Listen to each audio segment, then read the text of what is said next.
तो जी ये रहा 4.3 का फर्स्ट क्वेश्चन का ये लास्ट पार्ट है और इसको हमने कंप्लीटिंग द स्क्वायर मेथड से कंप्लीट करना है, राइट।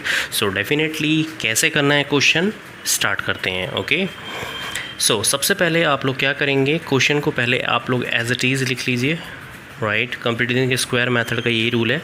और सबसे पहले आप लोग जो चेक करोगे वो ये चेक करोगे कि फर्स्ट जो पैटर्न है, यानी कि जो पहला जो लिखा हुआ है वो क्या स्क्वायर रूट है, तो ये स्क्वायर रूट नहीं होता, यानी कि 2 किसी का स्क्वायर रूट नहीं है। अगर 4 होता तो 4 का आप 2 लिख लेते, बट 2 का रूट 2 लिखना पड़ेगा, तो रूट यहाँ पे वैलिड नहीं है।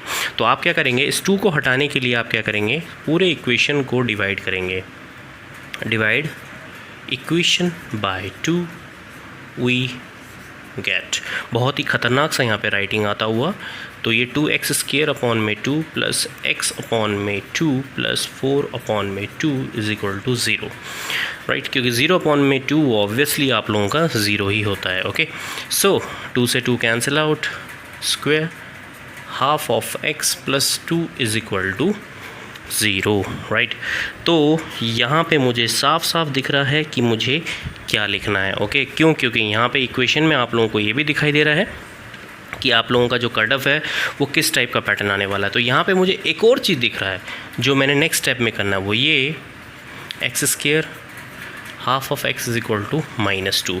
अब मैंने इस इक्वेशन को अप्लाई करना है आपके आइडेंटिटी पैटर्न से। तो आइडेंटिटी कौन सा, यहाँ पूरा ये पॉजिटिव है, तो a प्लस b का होल स्क्वायर का पैटर्न लगाते हैं, a² plus 2ab plus b², right.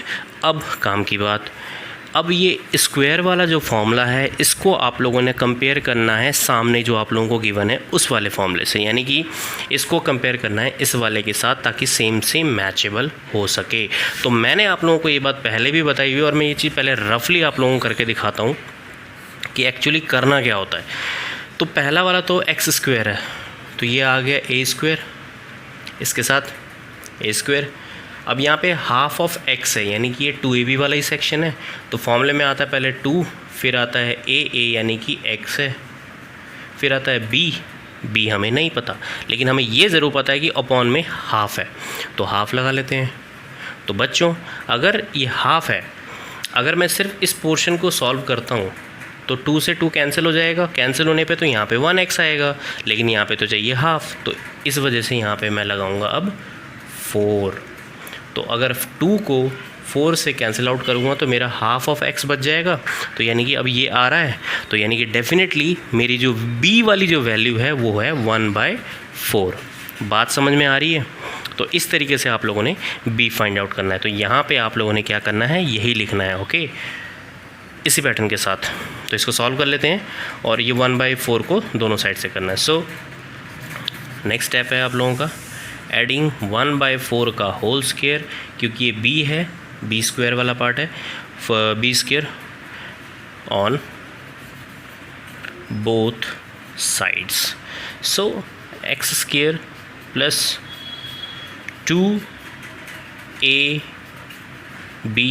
Plus b² is equal to -2 plus 1/4 का होल स्क्वायर। ये दोनों को, ये इसको दोनों साइड प्लस करना है, यहाँ लिखा हुआ है मैंने, यही स्टेप है, राइट। फर्स्ट क्वेश्चन से मैं आप लोगों को यही चीज़ सिखा रहा हूँ।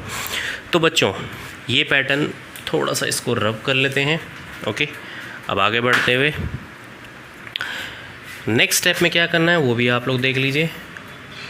ये पूरा जो इक्वेशन है ये x प्लस 1/4, x प्लस 1/4 का होल स्क्वायर है, राइट। यानी कि a प्लस b का होल स्क्वायर का फॉर्मूला ये है। अगर इसको अगर ओपन करेंगे तो यही आएगा एग्जैक्टली, राइट। तो मैं ये लिख सकता हूँ डेफिनेटली। अब इसको सॉल्व कर लेते हैं, तो ये आ जाएगा आपका -2 प्लस 1/16। तो बिना टाइम वेस्ट करे 1/4 का whole square is equal to, that is नीचे आ गया 16 टू जा 32, माइनस का 32 और प्लस का 1, तो कितना आ जाएगा -31, राइट। आई होप डेफिनेटली आप लोगों को ये बात समझ में आ गया होगा मैं क्या कहना चाह रहा हूँ, राइट। तो एक चीज़ आप लोगों को डिफ़ाइन कर दूँ यहाँ पे, इससे पहले जितने भी क्वेश्चन करे थे, अगर आप लोगों ने शायद नोट किया हो ये चीज़ कि इक्वल टू की वैल्यू में, यानी कि इक्वल टू की वैल्यू में आप लोगों का जो आंसर है राइट जो नेगेटिव फेज़ है वो कहीं नहीं आया था, अगर आप लोगों ने नोट किया होगा तो। यानी कि मैं बात कर रहा हूँ इस चीज़ की, इस साइन का, राइट तो इस साइन का यहाँ पे बहुत बड़ा रोल है। क्यों? क्योंकि इस पैटर्न में नेगेटिव बिल्कुल भी नहीं आता है, आप ये बात समझिए, राइट। क्योंकि समझा देता हूँ, आप लोग क्या नहीं समझ पा रहे हो। x + 1/4 is equal to,